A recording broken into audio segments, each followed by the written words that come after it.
Bermain. Di dunia kucing terdapat dua cara utama untuk bermain. Bermain berburu dengan benda dan mangsa kecil, dan bermain sosial dengan teman-teman kucing.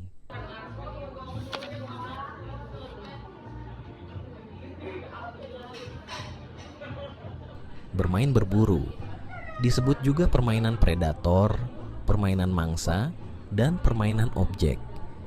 Perilaku berburu penting bagi kesehatan kucing dan merupakan bagian utama dari keberadaan seekor kucing. Kucing adalah pemburu soliter, sehingga bermain berburu adalah kegiatan solo yang dilakukan dengan objek-objek kecil, termasuk mainan yang bisa digerakkan seperti mangsa oleh tangan manusia. Bermain berburu sangat menyenangkan bagi kucing dan juga cara yang tepat bagimu untuk membangun ikatan dengan kucingmu dan mempelajari apa yang mereka sukai. Ketika bermain berburu, kucing menggunakan cakar dan gigi untuk berinteraksi dengan mangsa mereka.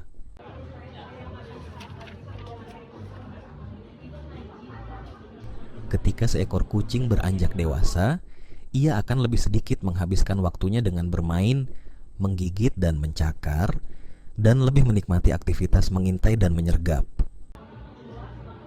Mengintai dan menyergap. 1. Memusatkan perhatian pada objek yang bergerak seperti mangsa. 2.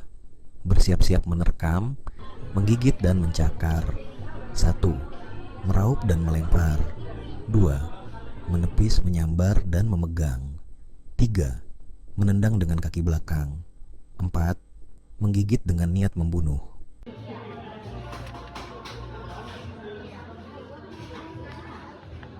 Permainan sosial. Permainan kucing kerap disalahartikan sebagai perkelahian. Saat dua ekor kucing bermain, yang terjadi adalah ritual konflik yang tidak serius. Bahasa tubuh yang kasar dan kontak fisik yang mereka lakukan mungkin terlihat seperti serangan, tetapi pertarungan ini lebih tepat disebut sebagai olahraga. Tanda-tanda yang terlihat: 1. Saling bertatapan. 2. Telinga berputar. 3. Punggung melengkung dan bulu menggembung. 4. Mengibas-ngibaskan ekor.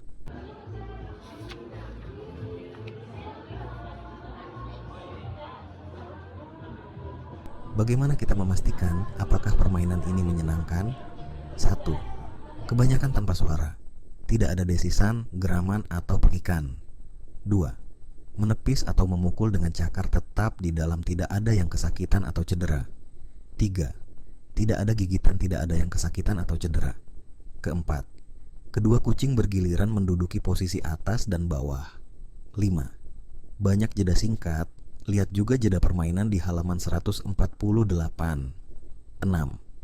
Masing-masing kucing bisa melepaskan diri dengan mudah, tetapi mereka memilih untuk tetap melanjutkan. Dalam konteks permainan, itu semua merupakan tanda-tanda tidak adanya ancaman, dan kedua kucing tetap melanjutkan aksi mereka hingga salah satunya pergi. Cakar dan gigi tetap ditahan dan tidak digunakan untuk melukai atau membunuh. Biasanya, kedua kucing berteman dan saling melakukan perawatan sosial. Lihat halaman 120 sampai 121.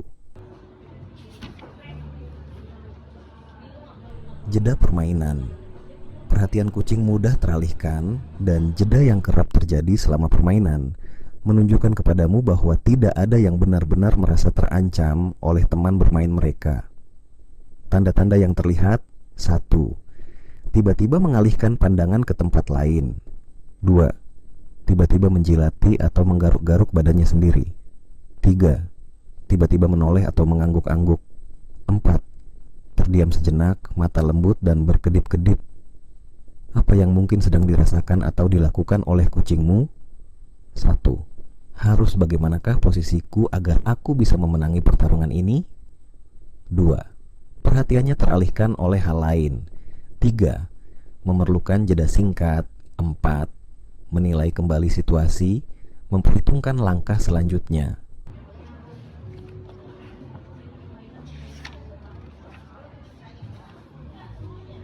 Saat keadaan sudah tidak menyenangkan, kadang-kadang permainan yang awalnya seru bisa diwarnai ketegangan dan berubah menjadi konflik.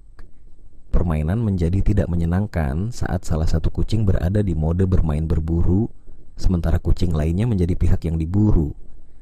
Perhatikanlah bahasa tubuh dan pergerakan setiap kucing untuk mengetahui apakah mereka sedang terlibat di dalam permainan yang sama-sama menyenangkan bagi mereka, hanya menyenangkan bagi salah satu kucing, atau benar-benar perkelahian.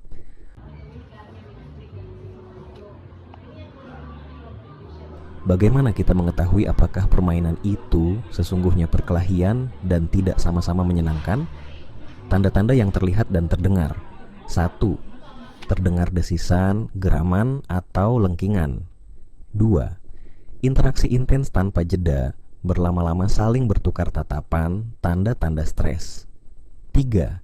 Terdapat luka atau cedera akibat gigitan dan tepisan. 4. Salah satu kucing mengejar, sementara kucing lainnya berusaha melarikan diri atau pergi dan tidak kembali lagi. 5. Dalam perkelahian sungguhan antara dua ekor kucing, tidak ada yang bisa melarikan diri dengan mudah. Ketahuilah perbedaannya. Menepis, pukulan, tepisan, atau tamparan kerap disalahartikan sebagai gerakan agresif atau menyentak, karena kadang-kadang melibatkan cakar. Untuk mengetahui apakah yang benar-benar terjadi, perhatikanlah situasi sebelum dan sesudah tindakan itu dilakukan. Aktivasi mode bermain berburu. Jika si kucing menepis sesuatu untuk menggerakkannya agar bisa ditepis lagi, maka ia sedang bersenang-senang. Hentikan ini. Jika sinyal-sinyal komunikasi yang lebih kecil tidak berhasil, kucing mungkin akan menggunakan cakar mereka untuk mencegah situasi memanas. Cukup. Terima kasih. Keuntungan tambahan.